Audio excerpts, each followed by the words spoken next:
Hello, good evening, everyone. Good evening, sir. Good evening, sir. Good evening. How are you all? Fine, Good. sir.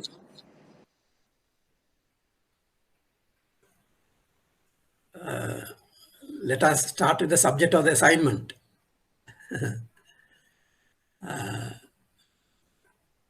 Kavindi, are you there?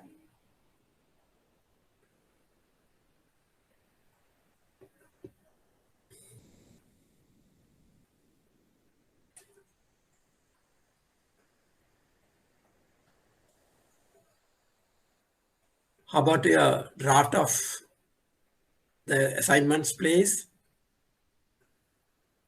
I have got Kavindi's SMB Money Brokers Kavindi's draft. Others are still in the process of writing.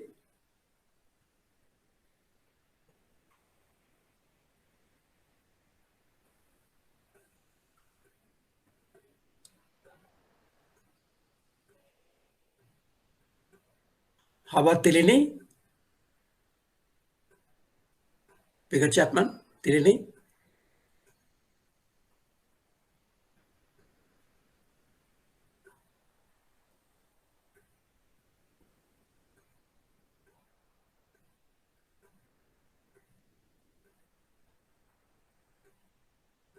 Mahil Kavind, Bartlett's. Yes, sir. What's the progress in the writing, please? Still, yeah. Have you started writing? So somewhat we have started. Hmm. Slow. There's more to go. Yeah. There's time as well, but things must happen, isn't it? Yeah. Yeah. So your topic is challenges of money brokers during Pandemic like COVID-19. 19, Yeah. and you have chosen a few subtopics as well. Yes. Yes. So as and when you progress the draft document, you can email it to me so that I can have a look and give you a feedback. Yeah, sure, sir. All right. Thank you. Thank you, sir. Is Trevo online? Trevo? No? Vishwin Money Brokers? Anybody? Hi, sir. Still working on it, sir. Working on it. Right. I have got only Trevor's email address, and I find some of the email addresses, messages I send is bouncing back.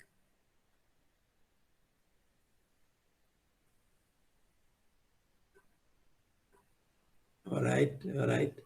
Hi, Nilok. How are you? Nilok? Yes, sir. Good evening. How are you? Good evening. Sorry, sir. Got a bit late to log in. Apologies. No problem. So gearing up financial markets for the post-COVID era, how is it happening? It's going good, sir. We already segmented topics and the relevant research has been done. So we've given ourselves till Thursday to kind of do the initial write-up so that we can kind of consolidate everything into a format. Okay. All right. Yeah. Anybody from SMB Money Brokers? Kavindi? Or anyone else?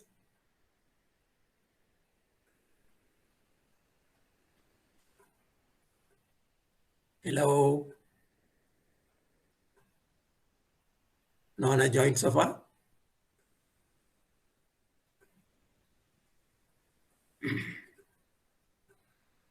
Anyway, Kavindi is the only person who has sent me the draft.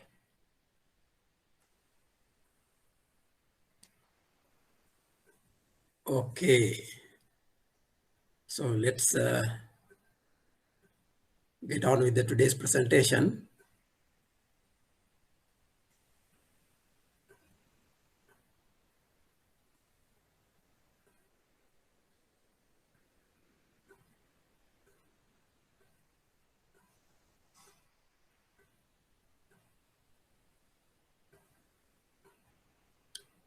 in this presentation, I think we came up to this point at the last class. Basically, we looked at the working capital and the cash flow management, cash flow forecasting, etc., etc. I explained the gap maturity bucketing and gaps analysis. And I explained that how would treasury dealing room will get their figures arranged through a computer system up to about a year or more for the future, each type of cash flows, and then also using that type of analysis to estimate the shortfall or excess liquidity in a particular forward time bucket up to 3 months, 6 months, or 1 year period. And therefore, the ability to get together with the marketing and such other departments and to arrange for mobilizing additional funds where the maturity buckets are in short. And at the same time, if there is a long maturity bucket in liquidity form, then they can plan in advance in which type of documents, in which type of instruments to be invested, and for how long. So that helps a lot with the ability to get the figures right. Of course, when I say figures right, the future or forward figures in respect to maturity buckets should be accurate. If not, we will be planning something else, and actually when that period comes, something else will happen. So that is going to make a precarious position if the figures forecasted are not accurate. Okay, liquidity risk management.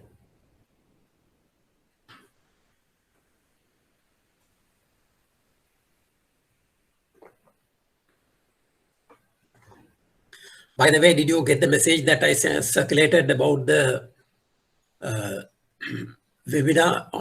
free webinar on Friday 29th? Yes, sir. Yes, sir. Did you all register yourselves? Not yet. Not yet, It's easy sir. process. It's easy process. If you just to send an email or that to scan that QR code and then registering, or send an email to the one of the two email addresses given. I think one is tanuja@cbsl.lk. When you say that, when you indicate that your intention to join in the webinar, very prompt response is given. And then they register yourself. And it is at 2 p.m. on Friday 29th. And it is very, very useful digital transformation of payment systems in Sri Lanka. And it will be useful to your seniors as well in your companies. So ask them also to listen to that. There'll be a lot of new thinking, and then using digital technology, how best you could change the money broking business or money broking affairs, and then step into the new normal or after the COVID pandemic, and then also for you all to be able to generate more revenue. So speaking of liquidity risk, this particular example, I don't know whether I discussed with you all before. Northern Rock. This is in the 2006-7-8 period when we experienced the subprime mortgage crisis. This particular Northern Rock merchant bank is a huge merchant bank. They have been in the practice of not so accommodating depositors as such. There was a few depositors, but with the capital money that they have raised and then also the reserves and the small percentage of depositors' money, they have been granting housing loans on mortgage business, housing mortgage business.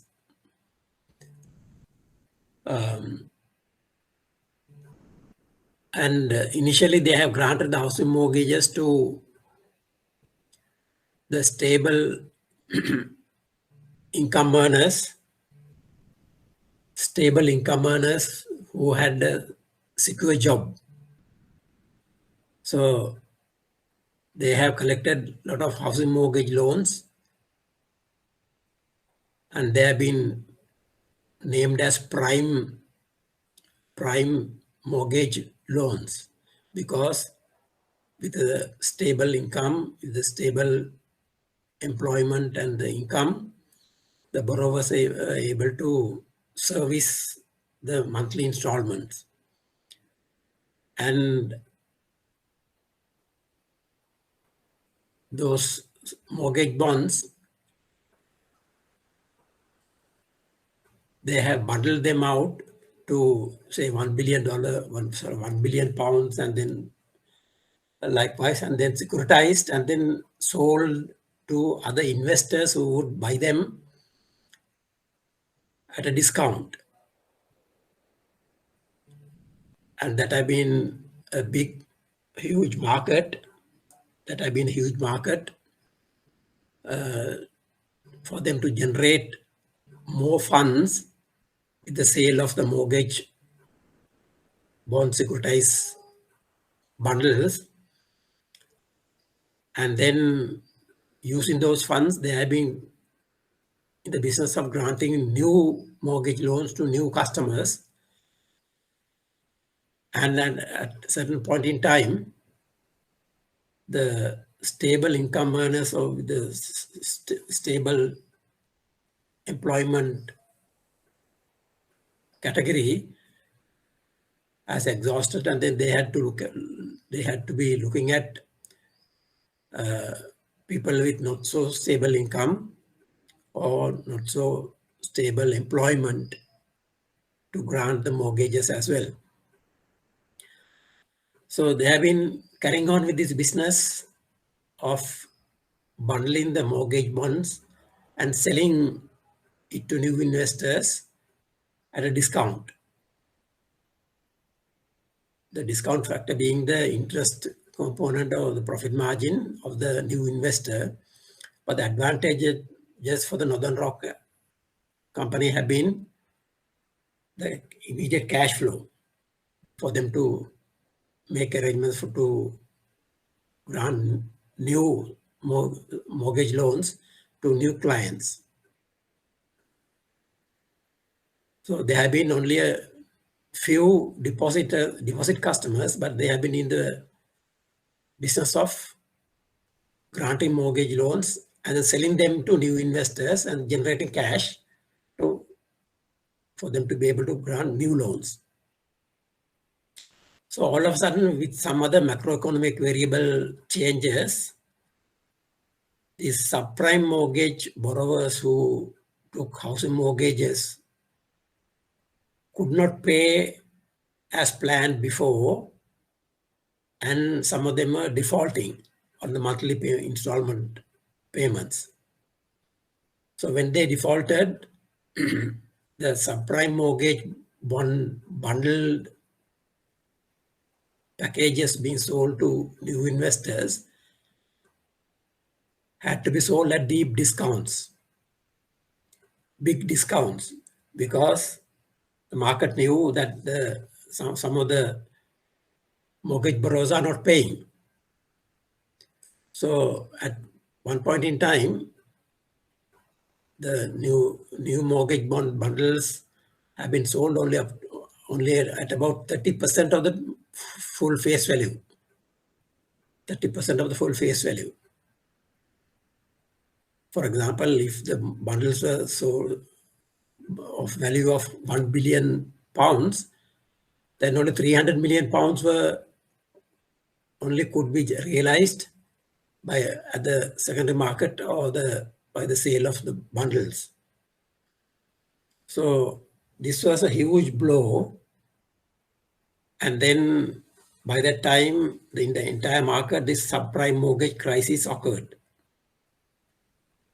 So therefore, the UK government, through the regulator, they had to come and save the Northern Rock by advancing some taxpayer money to rescue the bank.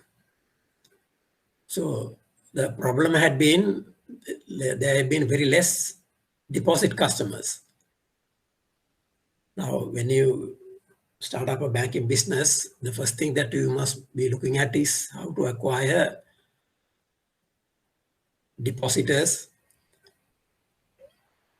in good numbers so that the fund generation or building up the liability base, when it is broad-based, then the stability is established.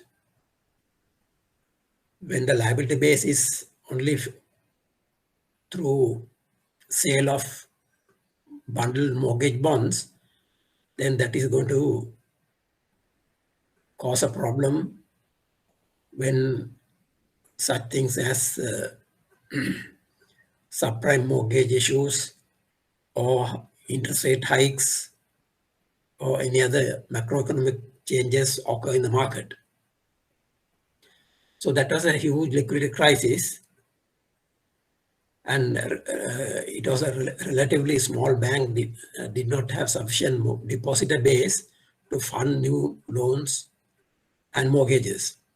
So finance new mortgages through selling existing mortgages to other banks and investors and borrowing from the money market and credit market.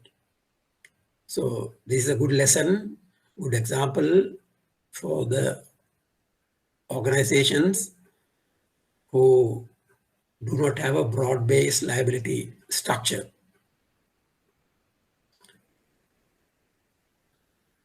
Creating liquidity at a crisis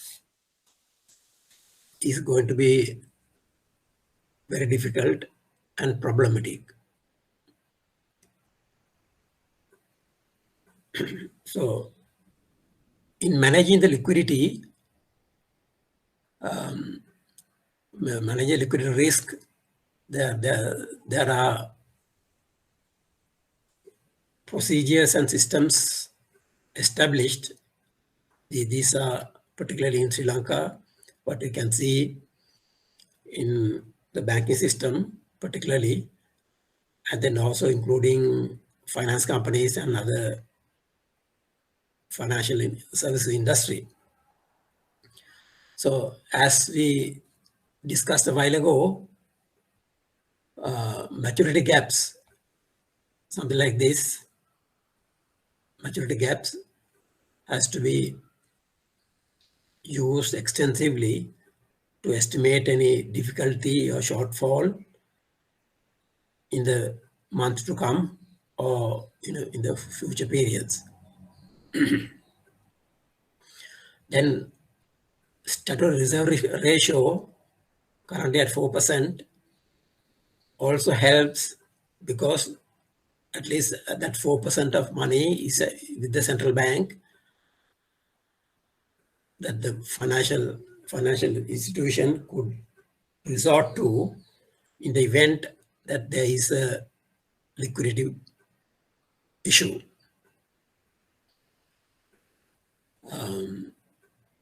One other aspect I have not indicated here is that the intraday liquidity facility, with the help of the treasury bills and bonds that are invested already by the bank or the finance company, they are able to allocate a percentage, especially that category of held to maturity investments can be allocated to the central bank for the purpose of intraday liquidity facility. Because at a time when the central bank account is to be funded and it has fallen short, and if it is to be funded, central bank could use those treasury bills and bonds allocated to them and credit adequate amount of funds to the account, central bank account of this particular institution. Of course, that will be reversed by the end of the day. So for at least for a couple of hours during the course of the day, daylight, the organization could make some arrangements to transfer funds or procure some liquidity and transfer into the central bank account to replenish the shortfall. Then statutory liquid asset ratio is also statutory regulation where out of the total liabilities, 20% has to be kept in the nominated liquid assets or designated liquid assets by the central bank. Those designated liquid assets then are usually be able to convert to funds and then credit the central bank account without much effort at a easy pace within a very short period of time. So therefore, that helps to manage the liquidity risk. Then under Basel III, liquidity cover ratio and net stable fund ratio are new norms that the banking and finance company industry entities has to fulfill. This is to ensure that the certain part of the assets are kept in liquid assets category, and that part then up to 100% is able to finance the shortfall as and when the liquidity shortfalls occur.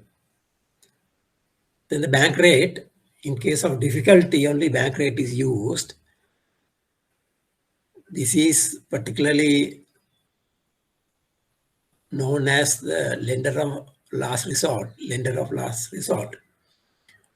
When the central bank is notified that the particular entity wants to borrow money under bank rate, meaning the particular entity is disclosing that they are unable to manage the liquidity. So central bank, whilst granting the bank rate, funds at the bank rate, they will take serious steps to remove the board of directors and the senior management of the particular entity and appoint capable people to manage the entity so that it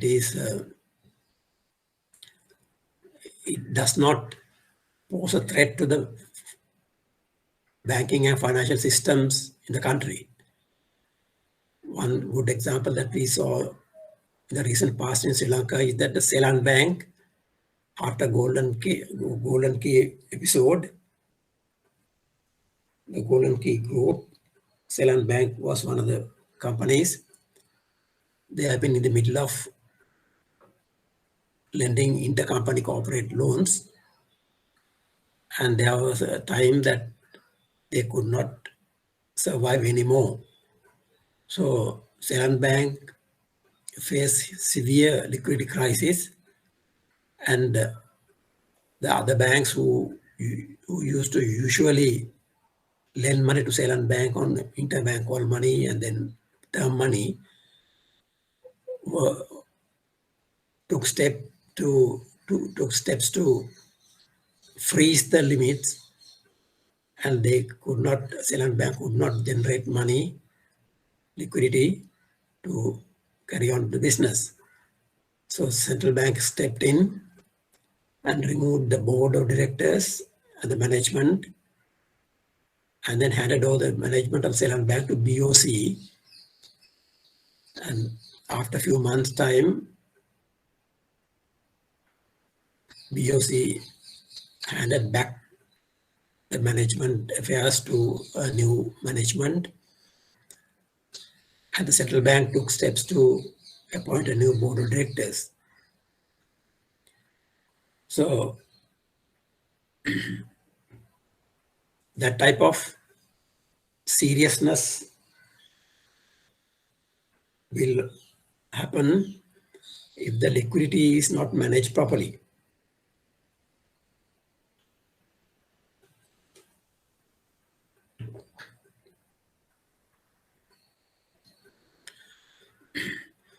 Furthermore, usually banks and finance companies prepare beforehand some arrangements for contingency funding. In case of a liquidity crisis, contingency funding. And these arrangements are usually overseen or monitored by the Treasury Committee and the Assistant Liability Management Committee. Particularly, a document has to be prepared indicating several steps to be taken in case of liquidity problems. Firstly, to use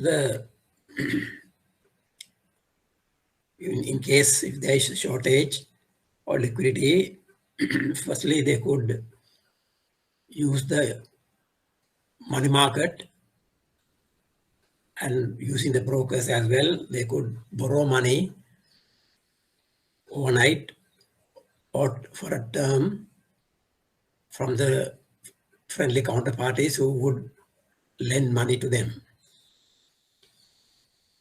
Then other steps could be that the liquid investment like treasury bills and bonds and other instruments which can be sold in the market to generate funds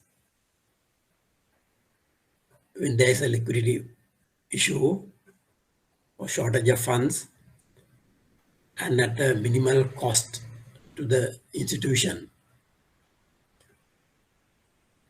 Then there can be other measures of third, fourth, fifth steps or arrangements, such as negotiating with identified corporates or any other funds for term money or placements to be given to this bank or finance company for an identified period, so that the liquidity crisis could be overcome. And this includes another arrangement where contingency funding arrangement from friendly counterparty banks being arranged with the negotiation of their board of directors, it is similar to granting a limit, interbank limits to these entities, where the board of the counterparty banks indicate in writing that in case of any eventuality of liquidity crisis, that particular bank would be lending, say, 100 million or 1,000 million or 100 billion, up to that amount for a period of time. And then those type of letters are collected and submitted to the regulator so that they are able to see that the contingency funding arrangements are being made. So managing liquidity risk or crisis is meticulously planned, and it involves a lot of work, including documentation and arrangements with friendly banks, corporate customers, and large customers of that particular bank.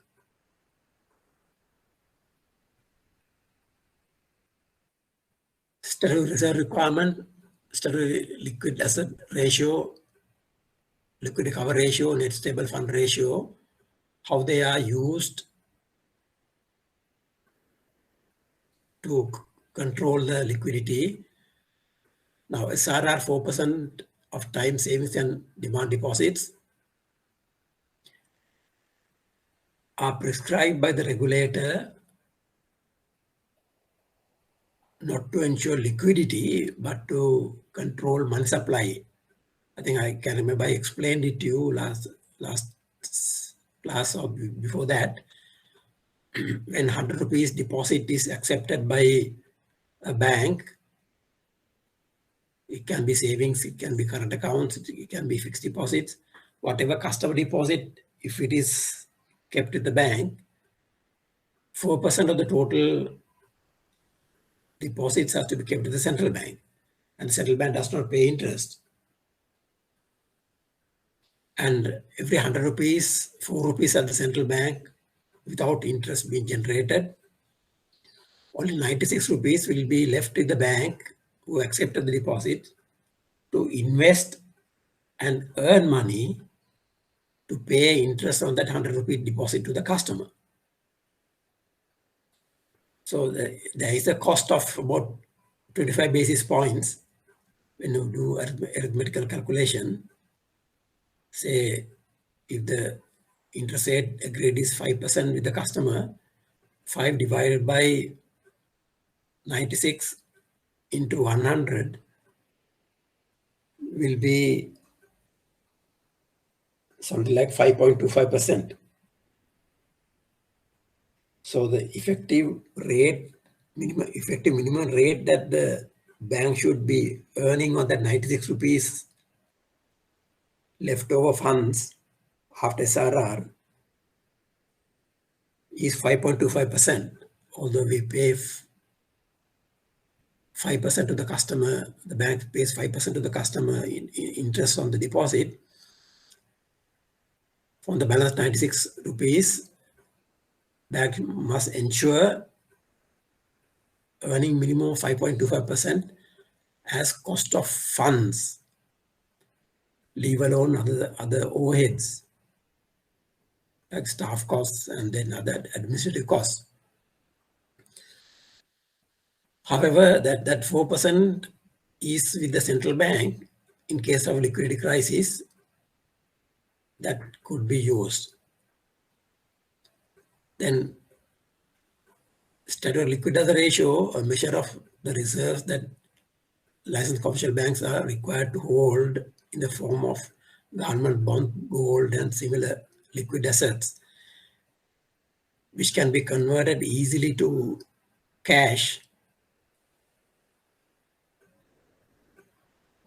there can be a cost in that as well, because holding bonds, gold, or similar other liquid assets, there is a limitation of revenue or yield that they can generate. Whereas if they are permitted to invest those money with other types of loans, they might be able to generate higher returns, but at the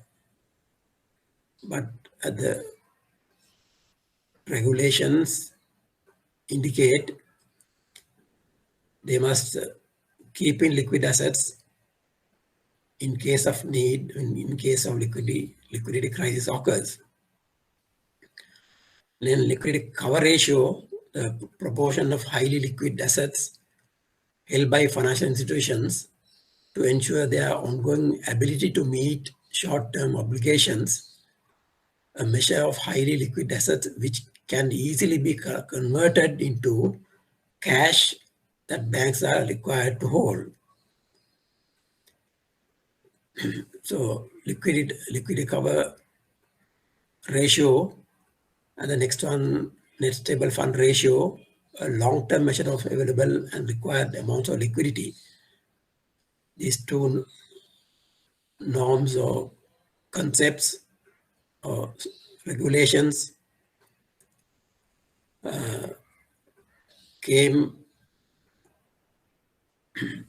because there was, after the subprime mortgage issue, the liquidity problems, to handle the liquidity problems, the Basel III regulation issued by the Bank for International Settlement, or BIS.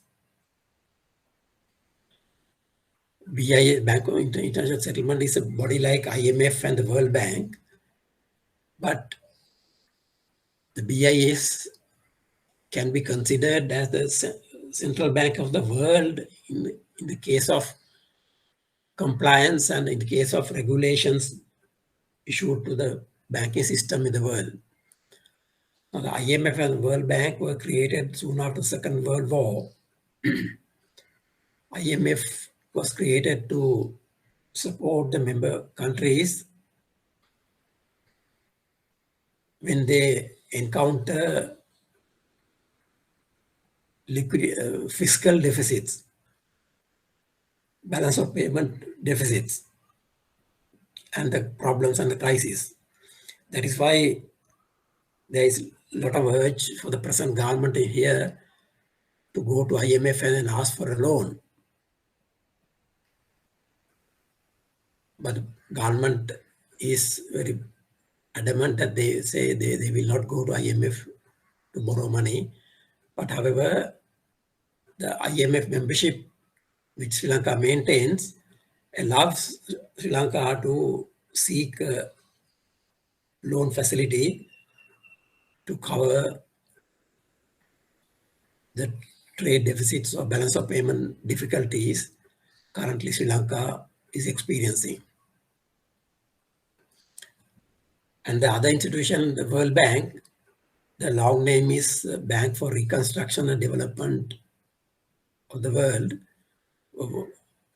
Short name is World Bank, was created to support the member banks, member countries, to do their reconstruction and development activities. So those two entities are not really the world central bank, but the BIS, Bank for International Settlement, which initially was created by the G20 countries, or the G7 countries, and then expanded to G20 countries, is more or less the world central bank for compliance and the regulatory aspects are concerned. So they so far had issued Basel I regulation, Basel II regulation, Basel III regulation. So Basel III regulation came soon after subprime mortgage crisis in the years 2006, 7, and 8.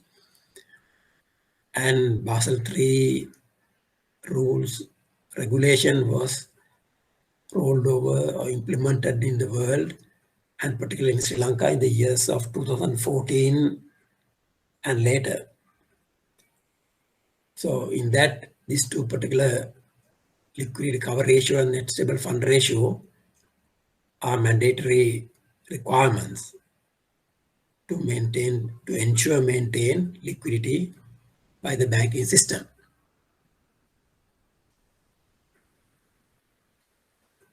So using these SRR, SLAR, LCR, and NSFR to control liquidity,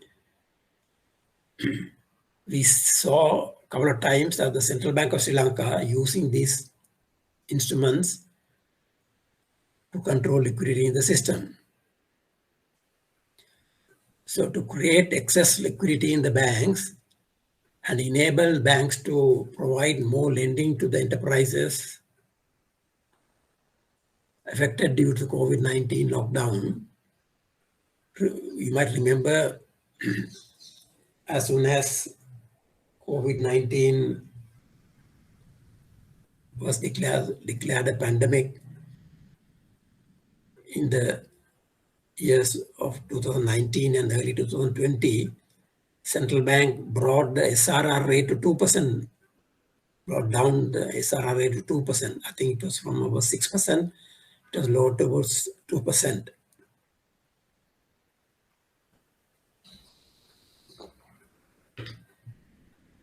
So the reduction of SRR itself brought in an additional liquidity, something like to about 400 to 500 billion rupees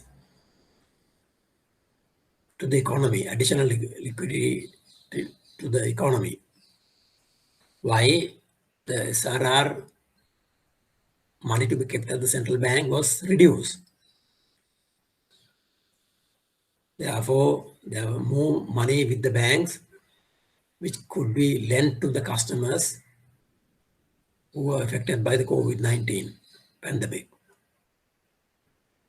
Then on the 13th of May 2020, Central Bank reduced the minimum requirement of LCR and net stable fund ratio to 90% from 100% with enhanced supervision and frequent reporting. So that again brought in some additional liquidity to the system so that the banks could liberally grant loans to the affected parties of COVID-19. Then the central bank also decided to permit licensed banks to consider certain other assets as liquid assets in the computation of Sri Lanka, statutory liquid asset ratio. So meaning earlier when there was stipulation that certain types of assets to be taken as liquidity, Central Bank decided to permit few other types of assets also as statutory liquid asset ratio, so that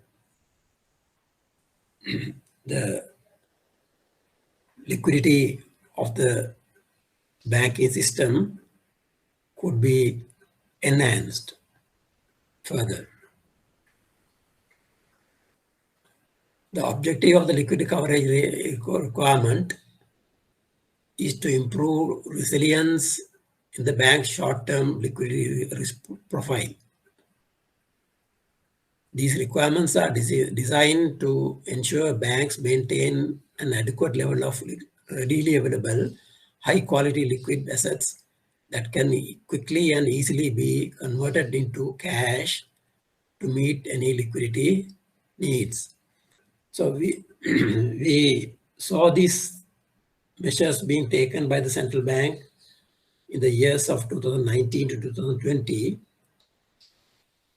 to keep the economy running by way of pumping additional liquidity to the banking system so that the banks could maintain their high liquidity levels and grant more loans to the affected enterprises. particularly the small and medium scale enterprises. The estimation was that around 20 billion rupees was granted to the SME sector during and soon after the COVID-19 pandemic issues. This is apart from the debt moratorium that the central bank requested all the banks to grant to the affected entities.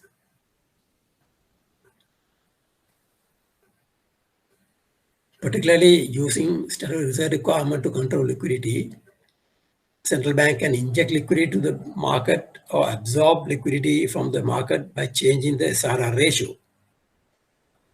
So increasing SRR, licensed commercial banks are required to keep more rupee deposit liabilities in the central bank, limiting their ability to create credit or credit creation. This decreases the excess market liquidity. So when actually SRR is decreased, the market will have excess liquidity position. So we actually saw both these incidents in the years 2019 and then early 2020. SRR was reduced to 2%, so that there was a huge amount of liquidity was pumped into the system. Banking systems was very liquid. But later in the early 2021, we saw the SRR was increased to 4% from 2%. So then, therefore, the liquidity in the market was absorbed to the central bank. Because the central bank required the statutory reserve ratio to be maintained at 4% instead of 2% by these licensed commercial banks.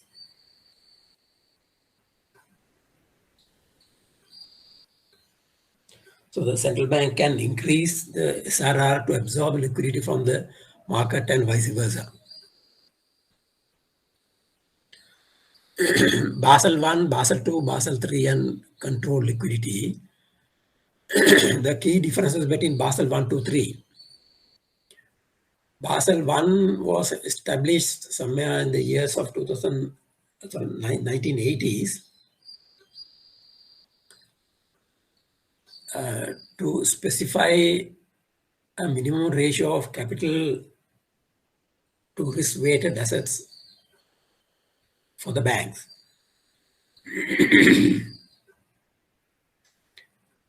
This can be explained like this. As I said, it is a regulation coming from the Bank for International Settlements, or BIS.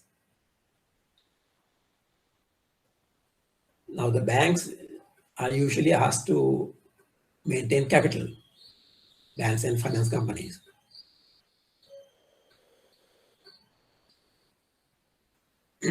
And using the capital and the depositors' money accepted by the bank, they grant loans and acquire investments. So on the asset side of the balance sheet, you get customer loans, customer credits, loans and advances, and investments.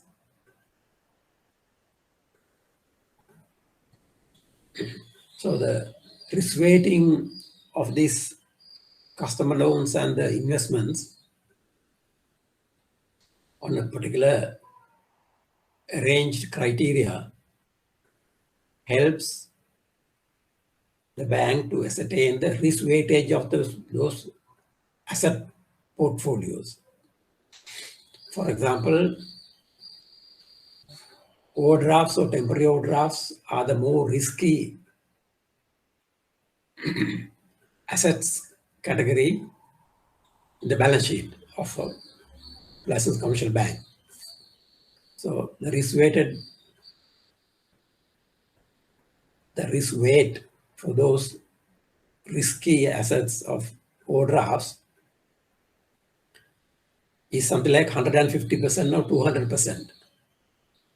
So if there was a 1 million rupee overdraft granted, the calculated risk weightage of that asset in 200% is 2 million. Well, only 1 million asset, but then risk weight is 2 million. Then when you take housing mortgages granted, because of the mortgage house, there's collateral mortgage to the bank. So there's some sort of security. So what happens is, because there is a security provided, immovable property security provided to the bank as a collateral, the risk weight is brought down to about 50%. So when there is a 1 million rupee housing mortgage loan granted with a mortgage bond signed in favor of the bank of the immovable property, the risk weight is 50%. So 1 million loan, but risk weight is 500,000. Likewise, when you risk weight the entire asset portfolio of the balance sheet side of a bank, and then total up those risk-weighted assets and aggregate it, the Bank for International Settlement indicated that the banking institution must maintain 10% of that such risk-weighted assets in capital, shareholders' funds. So the banking institutions had to bring in more capital to grant loans of high risk category to new clients and new customers after reaching a certain risk weight and capital ratio of 10%. So new capital has to be brought in. So this particular risk weight and then asset capital ratio help all the banks to measure and identify the capital risk structure of each bank anywhere in the world. Now, when a bank in Sri Lanka wants to open a LC on behalf of its customer to a bank in Europe, that particular bank in Europe, before accepting the letter of credit issued by the bank in Sri Lanka, will want to know the audited financial statements of the bank and will have a look at the risk-weighted capital ratio,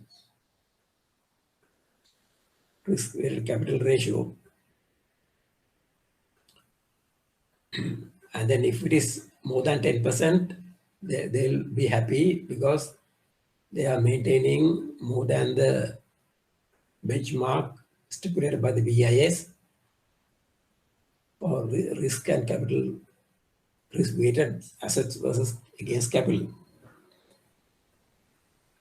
But in introducing the Basel I, Central Bank of Sri Lanka tightened the regulation more and wanted all the banks in Sri Lanka to maintain 12% risk-weighted assets, not 10%. Whereas originally BIS requested 10%, the Central Bank of Sri Lanka tightened more and said all the banks in Sri Lanka should maintain 12%. So therefore, with the mandatory 12% requirement of risk-weighted assets against capital in Sri Lanka,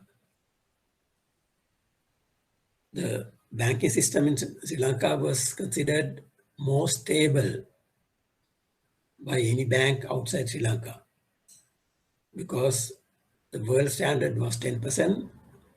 Central Bank of Sri Lanka requirement is 12%. Then somewhere in late 90s, with the Asian currency crisis occurring, Basel II regulation came into being or was implemented by the BIS, which went into minute details of this credit risk weighting. And then in addition to the credit portfolio being risk weighted at 10% of capital, Basel II required all the banking institutions and finance companies to risk weight their operations and the market risks as well. Now, it is easy to explain the market risk weighted calculation, where all the investments such as in treasury bills, bonds, and any other investments that the banking system or the finance companies maintain, the original investment, the purchase price against the market price. In other words, market to market. The market value against the original purchase price, the difference to be charged into the P&L or to be taken as a risk weighting, and then 10% capital to be kept for that as well. Now, the 10% is the world standard, but in Sri Lanka, it was required to be kept at 12% on the mark-to-market difference of the investment portfolios. Then the third category was the operation risk. To measure the operation risk, it is a little bit of work to be done, where all the operation losses has to be documented for at least for a minimum period of 3 years. And then these 3-year minimum documented operational losses has to be aggregated, and 10% capital has to be kept on those. That was the world standard, but Sri Lanka again required 12% out of that. Now, an example of operation risk calculation is that when the electricity failures occur, the banks and finance companies will not be able to operate their core banking systems, ATMs, and all the other customer service points. So, as and when a power failure occurs, it has to be documented that what time the power failure occurred and what time the power came back. And within that few minutes or hours, how much customer dissatisfaction and customer losses was incurred by this bank or the finance company. So this type of computation for at least for a period of 3 years has to be totaled up and prorated for 1 year, and against that value, 10% in the case of world standard and 12% in the case of Sri Lankan standards has to be kept in capital form, kept in form of capital. So that was the Basel II. So this aggregate of risk-weighted credit capital requirement, then the market convertible securities, market to market, and capital requirement, and the operational risk, documented losses, prorated for a year, capital requirement in total, there has to be 12% or above capital maintained in the context of Sri Lankan standards and 10% in the context of world standards. Then the Basel III, as I explained before, Basel III came into effect. The subprime mortgages issues, and that really addressed the liquidity buffers or liquidity requirements. So the liquidity management, again, in addition to the Basel II prescribed credit market and operational calculation requirements, the liquidity maintenance of liquidity cover ratio and net stable fund ratio was made mandatory as additional layers of equity.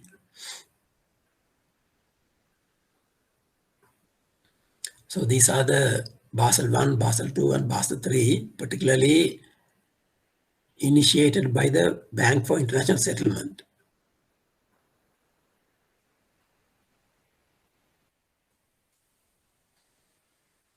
So excess liquidity measuring, statutory liquid as a ratio is one tool, liquidity cover ratio is another tool, and net stable fund ratio is another tool to measure the liquidity,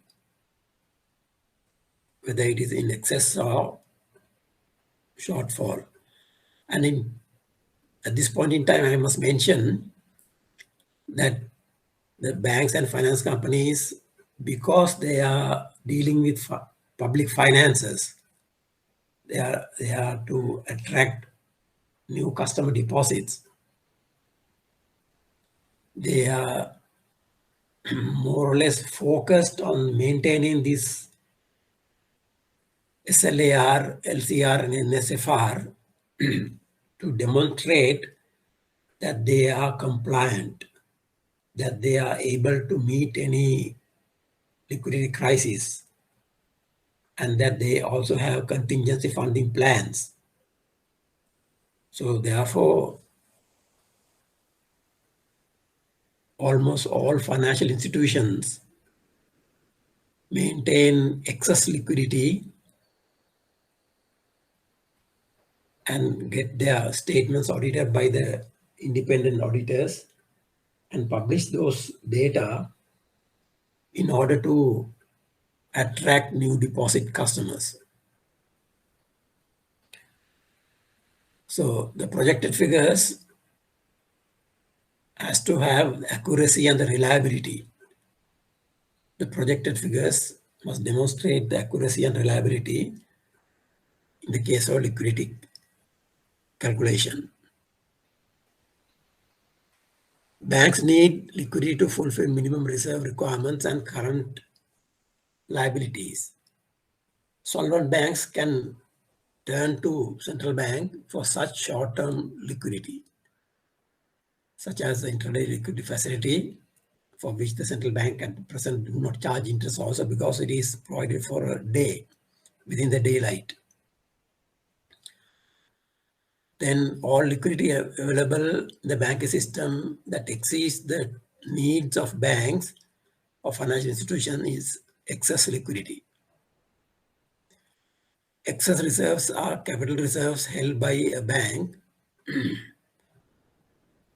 or financial institution in excess of what is required by the regulators, creditors, and internal controls is also called excess liquidity.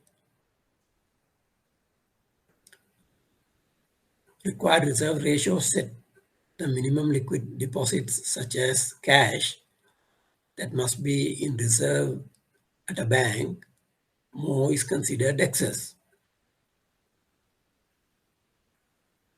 Excess liquidity maintenance is healthy and will demonstrate the stability.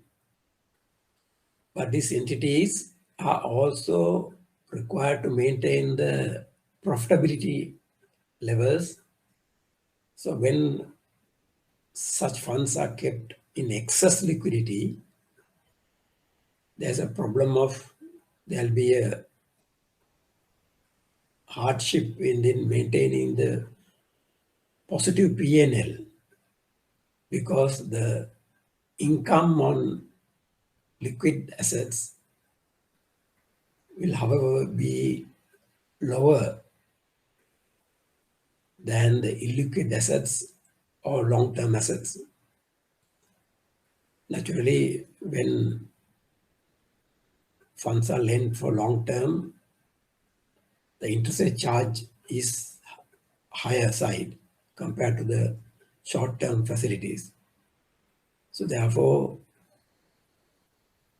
banking and financial institutions have to manage between the stable liquidity position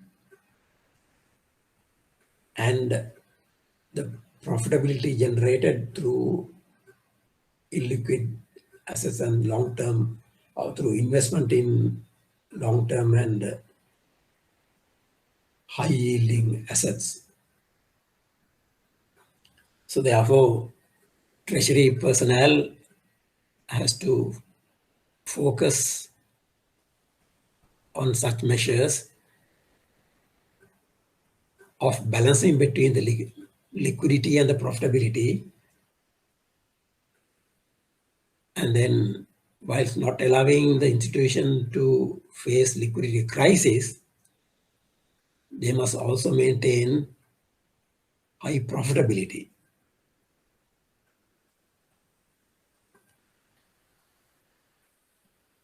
How does liquidity impact rates? Funds liquid shortage leads to spike in short-term borrowing rates.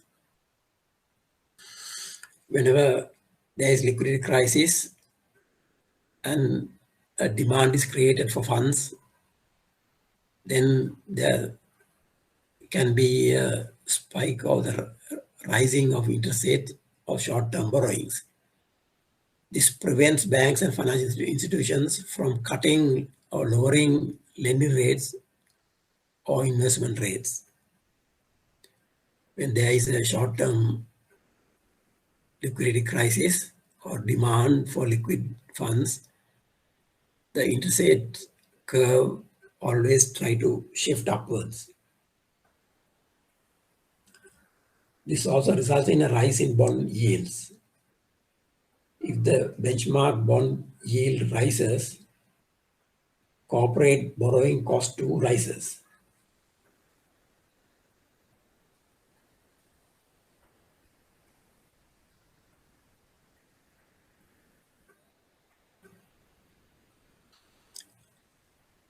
I must mention that particularly in the economic theory, those who have studied economics at an advanced level or university level might know that the short-term interest rates or short-term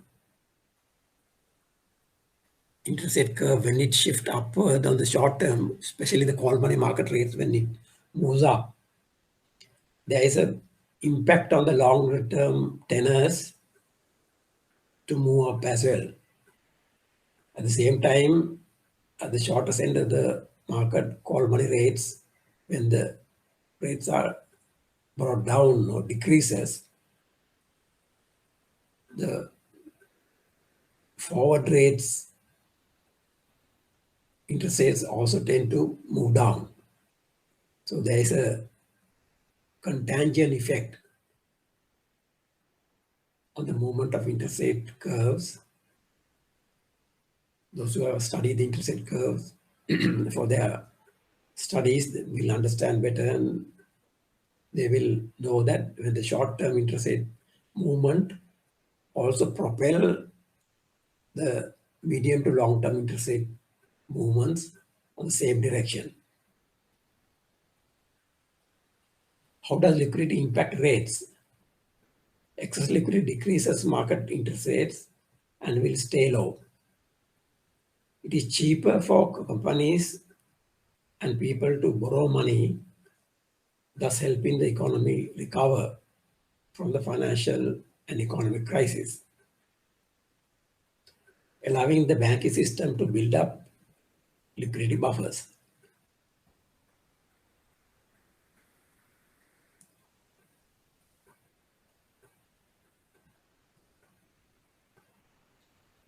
How does financial institution increase liquidity? Transforming illiquid assets into liquid assets that can be readily sold on the market. Thereby the liquidity increases.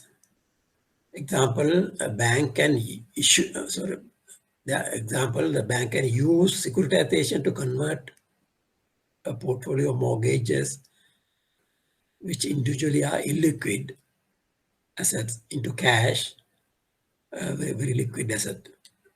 The Northern Rock example is a very clear indication here. The housing mortgage loans are illiquid assets, but when they were securitized and sold in the second market in the form of bundles of mortgage loans to prospective investors, and then when they are sold, they generate cash.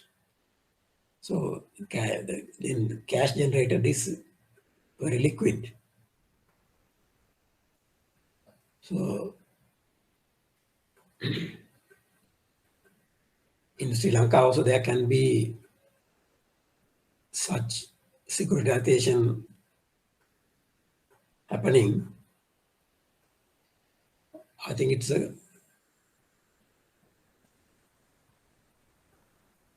that is a good business for money brokers if they can arrange such securitization as well for them to earn a commission.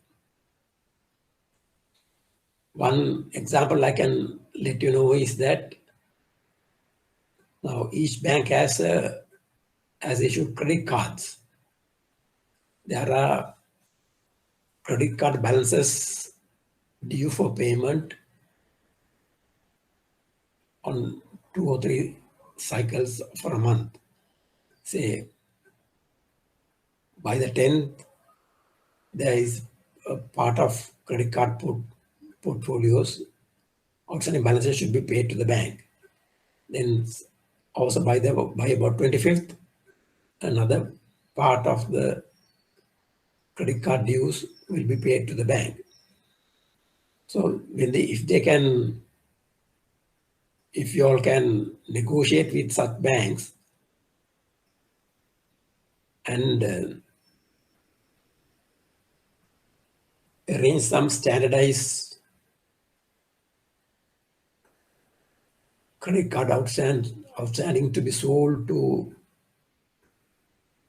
an investor, because there's a risk of non-payment by a few, it can go at a discount.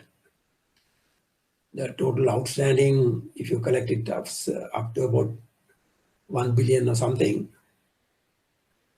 and it can be sold to an investor at a small discount, so that the particular bank who is to get the credit card payments from their clients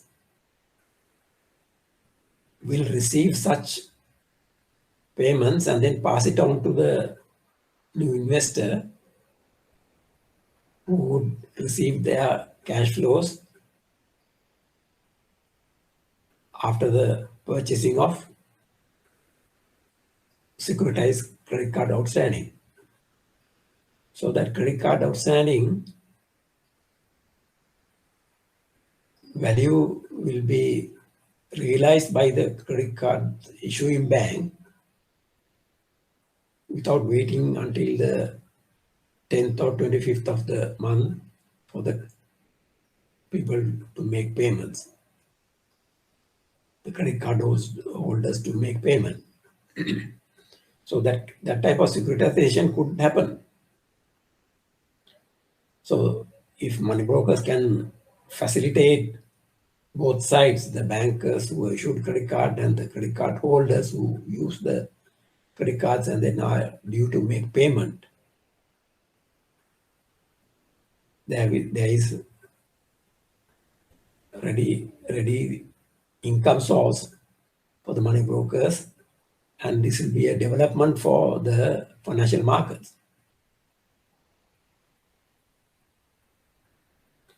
And similarly, you can think of the housing mortgage loan portfolios of respective banks. Those can be, like in the case of Northern Rock, they can be bundled and sold to investors.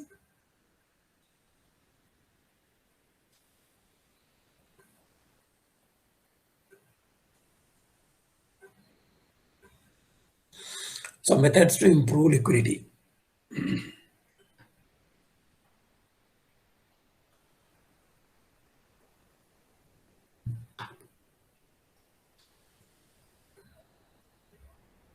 We can discuss 5 ways to improve the liquidity ratios. One is the early invoice submission or early loan recovery. When you submit an invoice early and then also loan installments are recovered early, or at least on the due date, the liquidity ratio is maintained or is improved. Then switch from short-term debt to long-term debt. Use long-term debt to finance your business instead of short-term debt.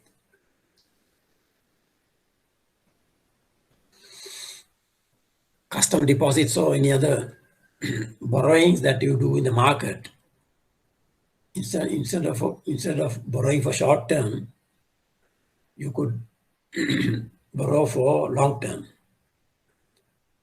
By such amounts, then the bank or the finance company becomes liquid. Dispose useless assets. Every business has unproductive assets. So those unproductive assets can be disposed. We hear that the government is also trying to identify idle assets and then try to sell it to investors so that they could generate money to cover the fiscal deficits. Control your overhead expenses and reduce expenses. Overheads.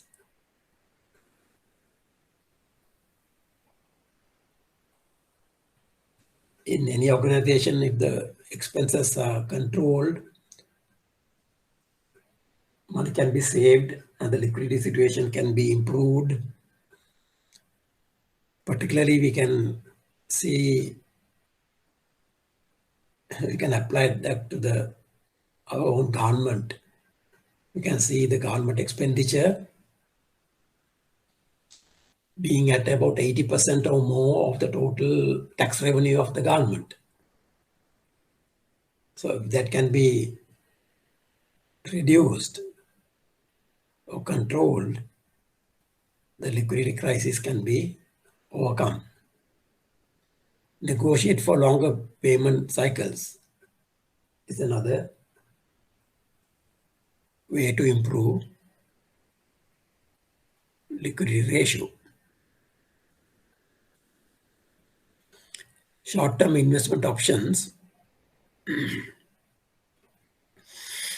Retail investors invest excess funds in fixed deposits and savings products. at banks and finance companies. Other financial instruments available are government securities, treasury bills, treasury bonds, and repos. That is in Sri Lanka, but in other countries there can be more. Then listed debentures, listed shares, unit trusts, and insurance products. These are the short-term investment options that are possible. If you create more products like the one that we discussed, the securitized mortgage bonds and then securitized credit card balances, then you can create more short-term investment options.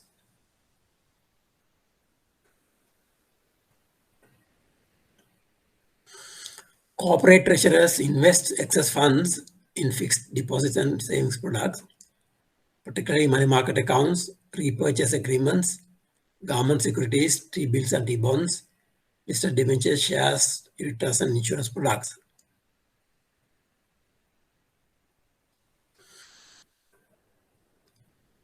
Short-term investment options available for financial institutions, particularly the participating institutions who maintain the main account at the Central Bank of Sri Lanka. Interbank all money market, they can resort to for investment of short-term money market funds.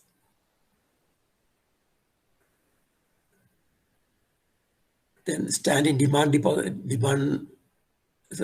standing deposit facility rate or standing lending facility rate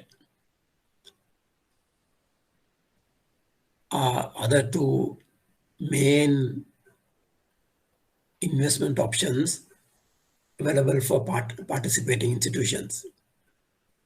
Short-term auctions, short-term repo auction and short-term reverse repo auction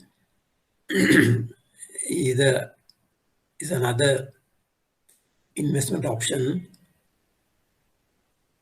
available for the participating institutions or the banks and primary dealers. Then long-term auctions, long-term repo auctions and long-term reverse repo auction is another investment option that the banks and the primary dealers can use with the Central Bank of Sri Lanka. Outright auctions, outright sale auctions for treasury bills and bonds, outright purchase auctions, then central bank securities. Central bank issues the securities in an auction and they facilitate for the participating institutions to retire the central bank securities in an auction, and the central bank securities buyback facility is also available with the central bank. Then foreign exchange swap transactions, either buy-sell swaps, dollar rupee, or sell-buy swaps, can also be used to make short-term investment options. Now, when you do for dollar rupee buy-sell, you invest your rupee funds and generate dollars, and such dollars can be invested at prudent rates. And when you do the sell-buy swaps, you generate LKR funds and then part with your foreign currency funds. Those generated LKR funds then can be used for investment or to cover liquidity shortfalls.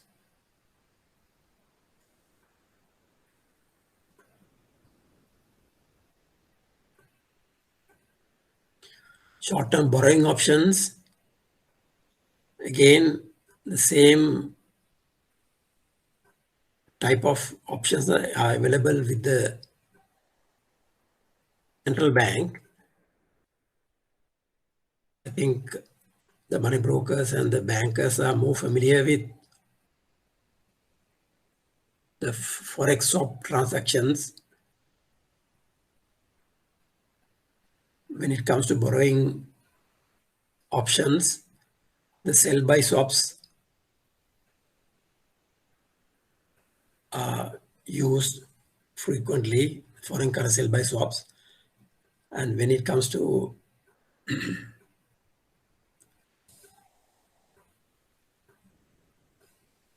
investment options,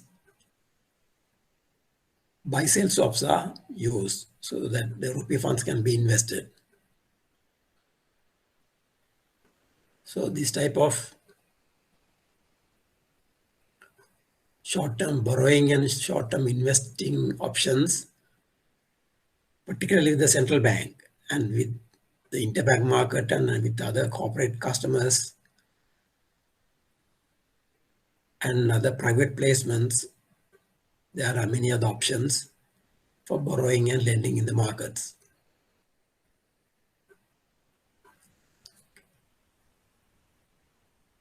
Using longer dated instruments, short-term instruments up to 1 year, Treasury bills 91 days, 190 days and 364 days, and repos, long-term instruments more than 1 year, Treasury bonds 2 years, up to 20 years, the long repos can be used for investment and borrowing options. So when you use the longer term instruments, duration, time till maturity matters, and there need to be calculation of the calculations to ascertain whether the yield generated is comparable with the duration of the particular financial instruments, particularly the long-term interest rate risk.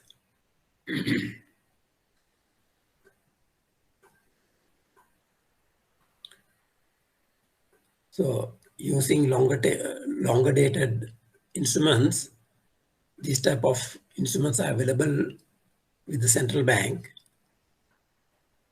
Longer term auctions of repos and reverse repos, outright auctions,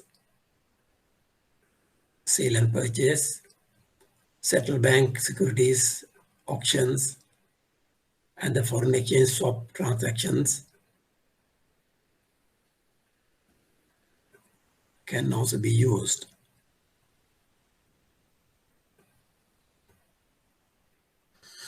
Duration of investments.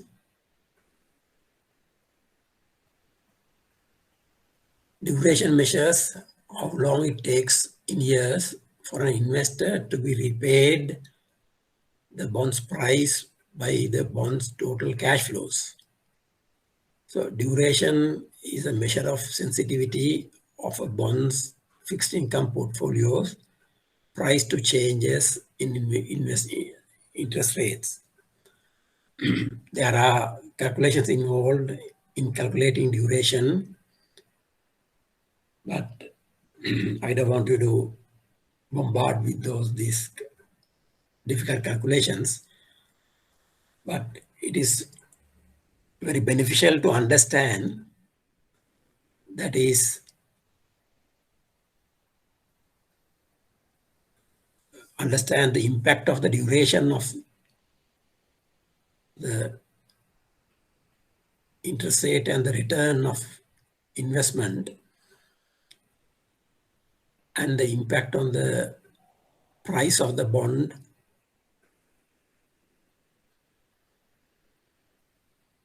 so that if you understand that way, basically longer term maturity instruments have longer durations, higher durations, and then shorter term maturities have the short duration measures. So if you understand that part well, probably you could manage the duration part of the because the duration calculation mostly done by the computers and the numbers are given. So therefore, in practice, you may not need to indulge in the arithmetic of calculation. Comparing McLeod duration and the modified duration, just for the sake of your knowledge, I just discuss this with you. McLeod duration measures the weighted average time an investor must hold a bond until the present value of the bond's cash flows is equal to the amount paid for the bond. It is often used by bond managers looking to manage bond portfolio risk with immunization strategies. Then the modified duration identifies how much the duration changes for each percentage change in the yield, while measuring how much a change in the interest rates impact the price of a bond.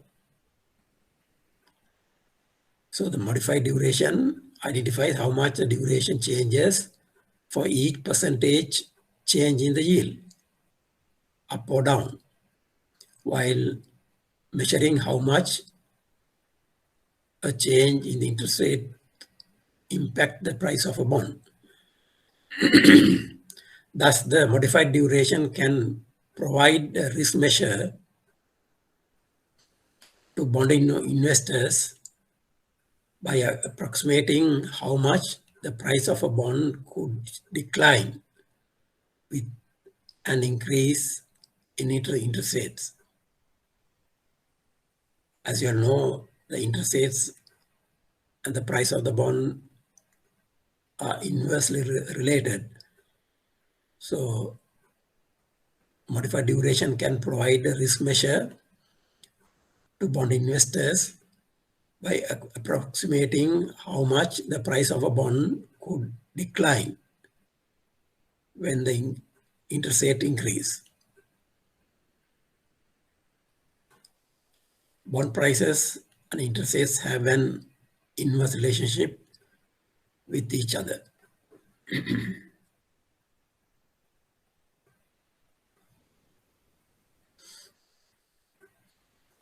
Using duration to manage interest rate risk. Duration, or the average life of a bond, which is also its price sensitivity to changes in interest rates, is commonly used in immunization. It is a much more accurate predictive measure of a bond's volatility than maturity. This strategy is commonly used in the institutional investment environment by insurance companies, pension funds, the banks to match the time horizon of their future liabilities with structured cash flows. It is one of the soundest strategies and can be used successfully by individuals. Example, a pension fund would use an immunization to plan for cash flows upon an individual retirement. That same individual could build a dedicated portfolio for their own retirement plan. Immunization can be accomplished by cash flow matching, duration matching, convexity matching, and trading forwards, futures and options on bonds. Similar strategies can be used to immunize other financial risks such as exchange rate risk as well. Investors and portfolio managers use hedging techniques to reduce specific risks. Hedging strategies are usually imperfect, but if a perfect hedging strategy is in place, it is technically an immunization strategy. So this components of duration and then how it helps manage the portfolios is a different science altogether and experience. Fund managers, portfolio managers use those duration calculations effectively to manage their portfolios. But when it comes to money brokers, you will not have a chance of calculating the duration and then the use of such duration. However, you should be aware of these type of techniques because with every change of interest rates up or down, with every change in exchange rate up or down, you can anticipate what are the volumes and portfolios that can come to the market.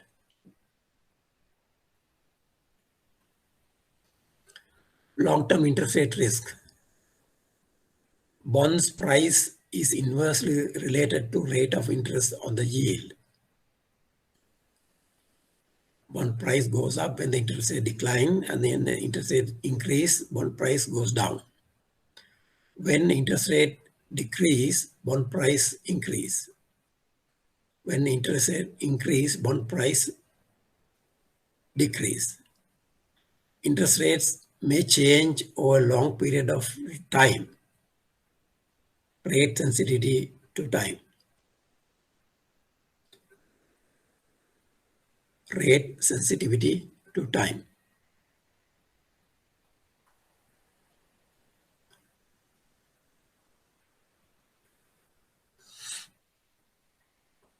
Yield curves.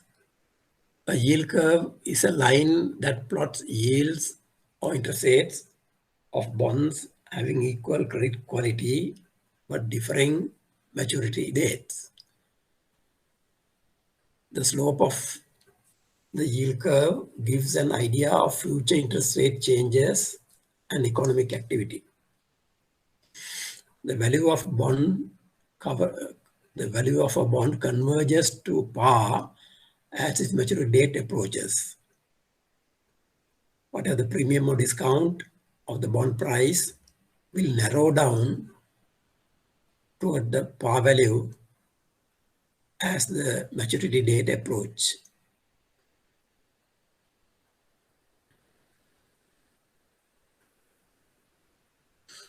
Rolling down the curve, riding the yield curve is also a common term used in asset and liability management.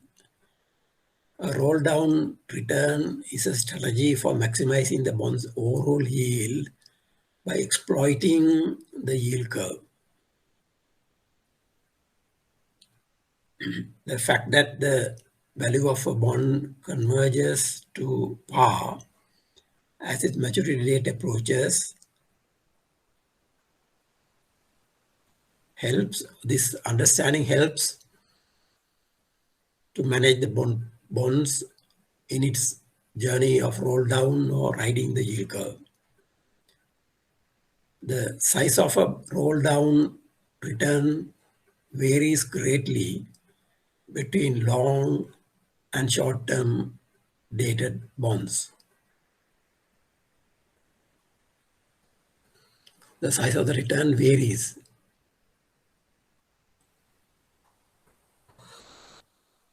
What is riding the yield curve?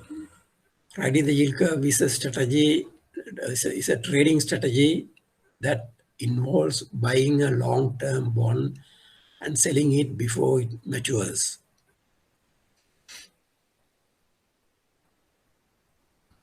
Once you buy a bond and then look at the interest rate curve, and with your focused and enhanced studies of the interest rate movement, and that when you understand the inverse relationship between the interest rate movements and the bond price movements, the riding the yield curve can take place with a view to enhance the yield or return, especially the capital gains, to profit from the declining yield that occurs over the life of a bond.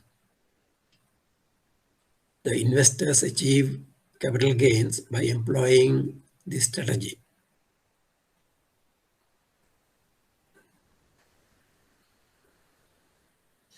Why does a yield curve flatten?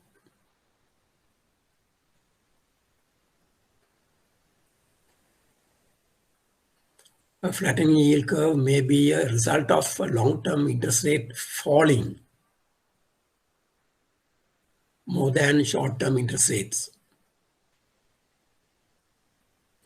Because in a normal interest rate curve or a yield curve, long-term investments are at a higher return compared to short-term investment. So flattening yield curve is a result of long-term interest rates falling more than short-term interest rates, so that the slope is lowered, and that is called flattening the yield curve. Short-term rates increase more than long-term rates. It's also flattening the yield curve. Consequently, the slope of the yield curve would flatten as short-term rates increase more than the long-term rates. So these movements helps an investor to generate more income by transacting at the correct point in time. When they know the behavior of the yield and the price.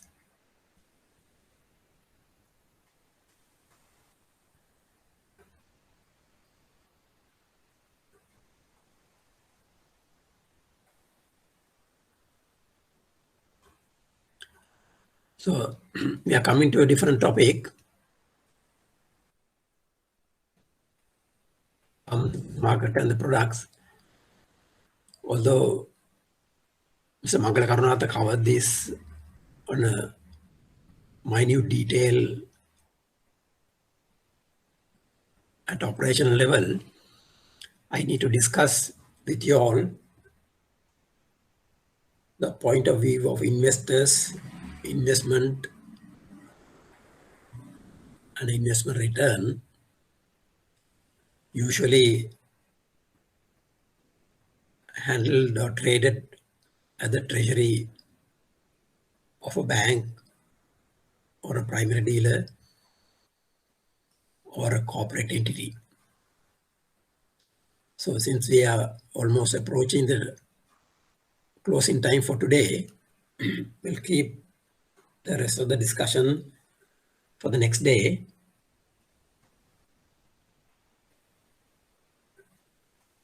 And then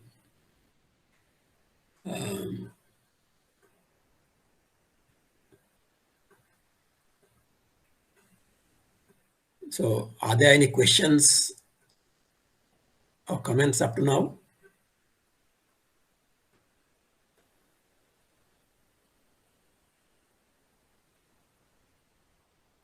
Are there any questions, comments?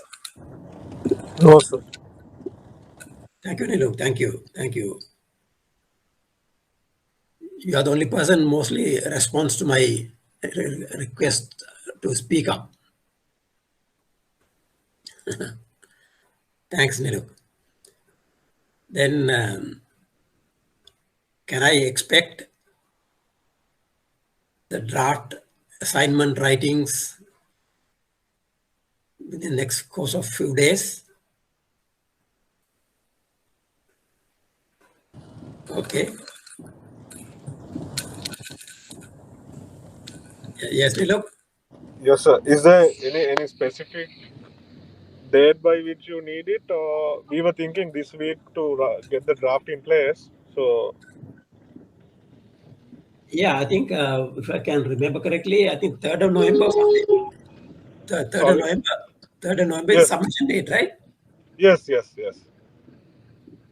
So before that, if you can share with me to your drafts, I can suggest some amendments if Sure, sir. Sure. they're required.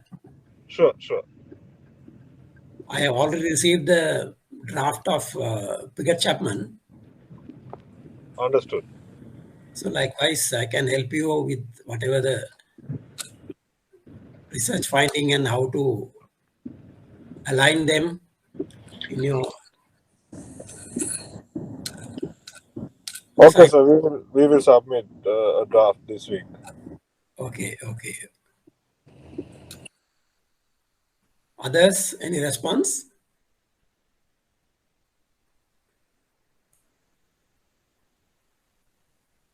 How about Sachitra?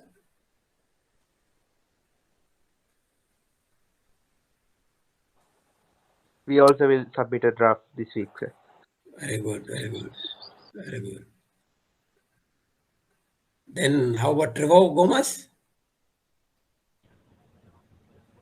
Yeah, I'm working with Sajid, sir. Right.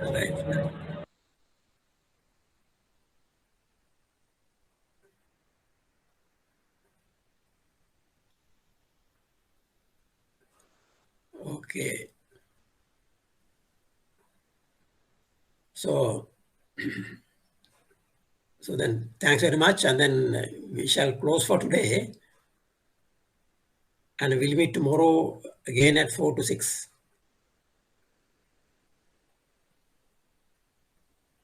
Good night all round.